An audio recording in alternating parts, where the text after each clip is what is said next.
നമസ്കാരം, എൻ്റെ ഈ ചാനലിലേക്ക് എല്ലാവർക്കും സ്വാഗതം. ഞാനിന്നിവിടെ ഈ വീഡിയോ അവതരിപ്പിക്കുന്നത് ക്യാപിറ്റൽ ഗെയിൻസിനെ കുറിച്ചാണ് ഞാൻ പറയുന്നത്. അതായത് ഇൻകം ടാക്സ് ആക്ട് പ്രകാരം ക്യാപിറ്റൽ ഗെയിൻസ് എന്ന് പറഞ്ഞാൽ എന്താണ് സംഭവം? ക്യാപിറ്റൽ ഗെയിൻ എന്ന് പറഞ്ഞാൽ വസ്തുവിൻ്റെ മുകളിൽ നമുക്ക് വസ്തുവോ ഷെയറോ അതിൻ്റെ മുകളിൽ നമുക്ക് ഉണ്ടാകുന്ന ലാഭങ്ങളെ പറ്റിയിട്ടാണ് നമ്മൾക്ക് ക്യാപിറ്റൽ ഗെയിൻ എന്ന് ഉദ്ദേശിക്കുന്നത്. ഇത് ഇൻകം ടാക്സിലെ ഒരു ഹെഡ്സ് ഓഫ് ഇൻകം ആണ്. ഇതിൻ്റെ മുകളിൽ നമ്മൾ ടാക്സിബിലിറ്റി വരുന്നുണ്ട്. അതായത് വസ്തുനികുതി എന്നാണ് പറയുന്നത്. വസ്തുനികുതി എന്ന് വെച്ചാൽ സാധാരണ സ്റ്റേറ്റിൻ്റെ വസ്തുനികുതിയല്ല, ക്യാപിറ്റൽ ഗെയിൻ അക്കൗണ്ട് സ്കീമിൽ വരുന്ന വസ്തുനികുതിയാണ് വരുന്നത്.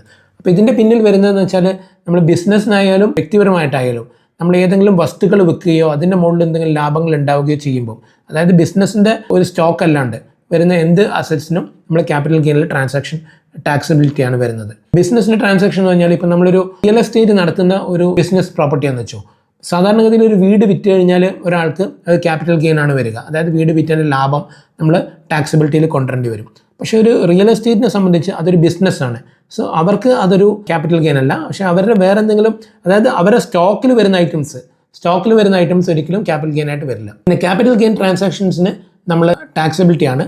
സോ അതിന് രണ്ട് തരത്തിൽ വരുന്നത്, ഒന്ന് ലോങ് ടേം ക്യാപിറ്റൽ ഗെയിനും ഒന്ന് ഷോർട്ട് ടേം ക്യാപിറ്റൽ ഗെയിനും. അതായത് 24 മാസത്തിന് മുകളിൽ നമ്മുടെ കയ്യിൽ ഉണ്ടായിരുന്ന ഒരു അസറ്റ് നമ്മൾ വിൽക്കുകയാണെങ്കിൽ, അതായത് അസറ്റ് എന്ന് പറയുമ്പോൾ അത് വീട്, അങ്ങനത്തെ കാര്യങ്ങൾ, ലാൻഡ്, അങ്ങനത്തെ കാര്യങ്ങളാണ് വരുന്നത്. അതിനകത്ത് ഷെയർസ് വരുന്നില്ല. 24 മാസത്തിനുള്ളിൽ നമ്മുടെ കയ്യിൽ നിൽക്കുന്ന ഒരു വസ്തു നമ്മൾ വിൽക്കുകയാണെങ്കിൽ, അല്ലെങ്കിൽ വെച്ചിട്ട് നമ്മൾ വിൽക്കുകയാണെങ്കിൽ അത് ലോങ് ടേം ക്യാപിറ്റൽ ഗെയിനും.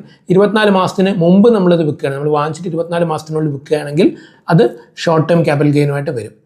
ഇനി ഷെയർസിൻ്റെ കേസിൽ ഇത് 12 മാസമാണ് വരുന്നത്. അതായത് 12 മാസത്തിന് മുകളിൽ നമ്മളൊരു ഷെയർസ് വെച്ചിട്ട് നമ്മൾ വിൽക്കുകയാണെങ്കിൽ അത് ലോങ് ടേം ക്യാപിറ്റൽ ഗെയിനും, അല്ലെങ്കിൽ നമ്മളത് 12 മാസത്തിന് കുറവാണെങ്കിൽ അത് ഷോർട്ട് ടേം ക്യാപിറ്റൽ ഗെയിനുമായിട്ടാണ് വരിക. കഴിഞ്ഞ കൊല്ലങ്ങൾക്ക് മുമ്പ് വരെ ഇതിനൊരു ഇൻഡെക്സേഷൻ ബെനിഫിറ്റ് എന്ന് പറഞ്ഞൊരു സംഭവം ഉണ്ടായിരുന്നു. അതായത് നമുക്ക് ഏത് കൊല്ലങ്ങളിലാണോ നമ്മളിത് വാങ്ങിച്ചത് ആ കൊല്ലത്തിൽ നമ്മൾ ഇൻഡെക്സേഷൻ കണക്കിലെടുത്തിട്ട് ആ വാല്യൂ നമ്മൾ ഈ കൊല്ലങ്ങളിൽ ഇപ്പോൾ അതിൻ്റെ വാല്യൂ എത്രയാണെന്ന് നോക്കിയിട്ടാണ് നമ്മൾ ചെയ്യുന്നത്. പക്ഷേ ഇപ്പം ആ ഇൻഡെക്സേഷൻ ബെനിഫിറ്റ് നമുക്ക് എടുത്ത് കളഞ്ഞു. ഇപ്പോൾ അതിന് പക്ഷേ ടാക്സിബിൾ റേറ്റും കുറഞ്ഞു. ഇപ്പോൾ ലോങ് ടേം ക്യാപിറ്റൽ ഗെയിൻ്റെ മുകളിൽ നമ്മൾ 12% അതിൻ്റെ സർചാർജോ സെസ്സോ എന്തെങ്കിലും ഉണ്ടെങ്കിൽ അതും നമ്മൾ അടക്കേണ്ടി വരും. ഷോർട്ട് ടേം ക്യാപിറ്റൽ ഗെയിനിൻ്റെ മുകളിൽ 20% നമ്മൾ ലാഭത്തിൻ്റെ മുകളിലാണ് നമ്മൾ അടക്കേണ്ടത്.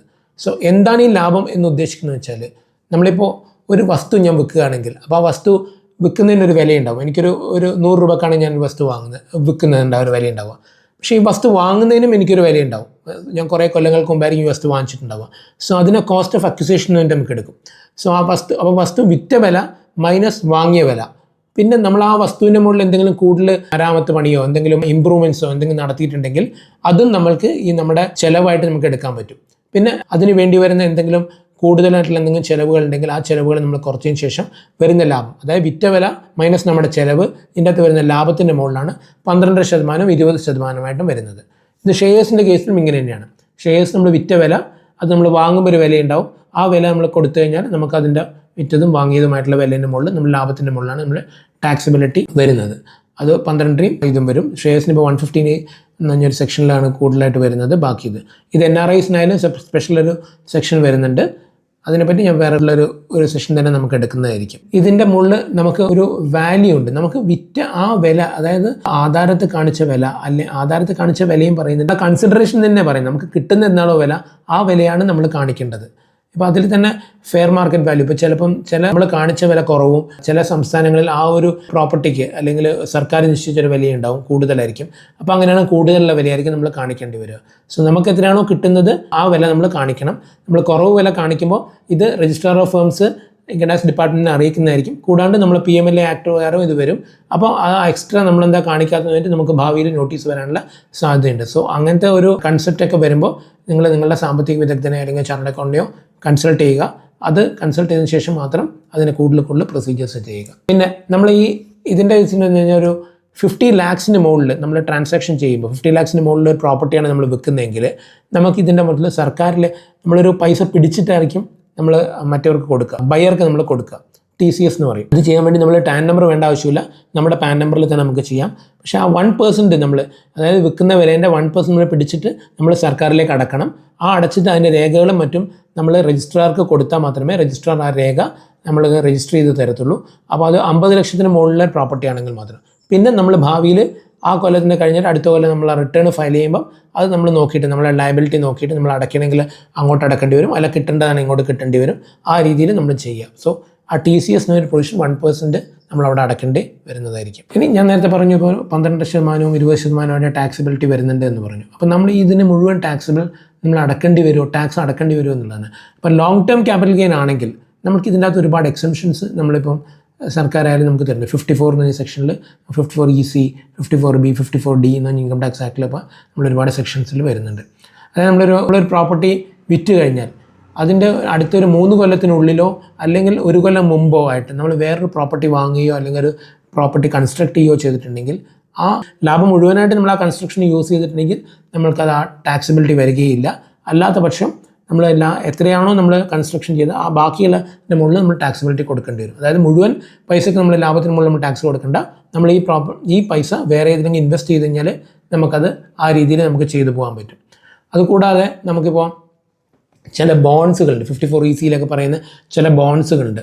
അപ്പോൾ ആ ബോൺസിന് സ്പെസിഫൈഡ് എമൗണ്ടും പറയുന്നു, 50 lakhs അങ്ങനെയൊക്കെ പറയുന്നുണ്ട്. അപ്പോൾ 50 ലക്ഷം വരെ നമ്മൾ ആ ബോണ്ടിൽ ഇൻവെസ്റ്റ് ചെയ്യുകയാണെങ്കിൽ നമുക്കത് ടാക്സിബിലിറ്റിന്ന് തോന്നും. അതായത് നമ്മൾ വിറ്റ പൈസ നമ്മൾ 50 ലക്ഷം രൂപ വരെ ഏതെങ്കിലും ബോണ്ടിൽ, അതായത് റൂറൽ ഇലക്ട്രിഫിക്കേഷൻ കോർപ്പറേഷൻ അങ്ങനെ കുറച്ച് ബോണ്ടുകളുണ്ട്. അതായത് നിങ്ങൾ സാമ്പത്തിക വിദഗ്ധനെ കാണണമെന്ന് പറഞ്ഞത്. അപ്പോൾ അതൊരു ചാർട്ടേഡ് അക്കൗണ്ടിനെ കാണുക.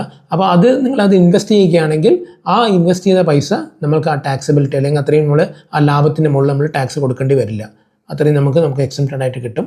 പക്ഷേ ഇതെല്ലാം നമ്മൾ അടുത്ത കൊല്ലം റിട്ടേൺ ഫയൽ ചെയ്യുന്നതിന് മുമ്പേ ചെയ്തിരിക്കണം. അതായത് വിത്തിൻ 6 months, അതായത് 6 months of the property return file ചെയ്യുന്നതിന് മുമ്പ്. അതായത് ഇപ്പം ഈ കൊല്ലമാണ് ചെയ്യുന്നത്, അടുത്ത കൊല്ലം നമുക്ക് ജൂലൈയിലാണ് നമുക്ക് റിട്ടേൺ ഫയൽ ചെയ്യേണ്ടത്.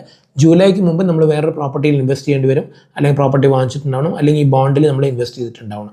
അപ്പോൾ ഇത്രയും കാര്യങ്ങൾ നമ്മൾ ചെയ്തിട്ടുണ്ടാവണം. സപ്പോസ് നമുക്കിപ്പം ആ പ്രോപ്പർട്ടിയിൽ ഇൻവെസ്റ്റ് ചെയ്യാൻ പറ്റിയില്ല, അടുത്ത റിട്ടേൺ ഫയൽ ചെയ്യുന്നതിന് മുമ്പ് നമുക്ക് ഇൻവെസ്റ്റ് ചെയ്യാൻ പറ്റിയില്ലെങ്കിൽ അപ്പോൾ എന്താ ചെയ്യുക, മുഴുവൻ നമ്മൾ ടാക്സിബിലിറ്റി കൊടുക്കണമെന്ന് പറയുന്നു. അങ്ങനെയും ഒരു പ്രൊവിഷൻ ഇല്ല. അതായത് നമ്മൾ വിറ്റിട്ട് 6 മാസത്തിനുള്ളിൽ ഇത് നമ്മളൊരു പൊതുമേഖലാ ബാങ്കുകൾക്കും മറ്റെല്ലാ ബാങ്കുകൾക്കും ഒരു ക്യാപിറ്റൽ ഗെയിൻ അക്കൗണ്ട് സ്കീം എന്നൊരു സ്കീമുണ്ട്. ആ സ്കീമിൽ വരുന്ന ഏതെങ്കിലും ഒരു ബാങ്ക് അക്കൗണ്ടിൽ നമ്മളിത് ഡെപ്പോസിറ്റ് ചെയ്ത് കഴിഞ്ഞാൽ ആ അക്കൗണ്ടിൽ ഡെപ്പോസിറ്റ് കഴിഞ്ഞാൽ നമ്മളതിന് ടാക്സിബിലിറ്റി വരില്ല.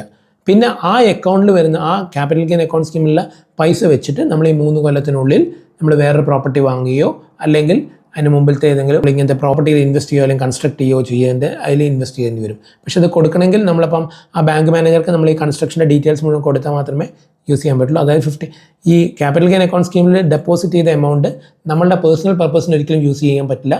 അത് ബാങ്ക് സമ്മതിക്കില്ല. അത് കൺസ്ട്രക്ഷൻ പർപ്പസിന് മാത്രമേ യൂസ് ചെയ്യാൻ പറ്റുള്ളൂ. സോ രത്നച്ചുരുക്കം എന്താണെന്ന് വെച്ചാൽ നമുക്ക് വിറ്റതിൻ്റെ ലാഭം നമ്മുടെ ടാക്സിബിലിറ്റി ആണ്.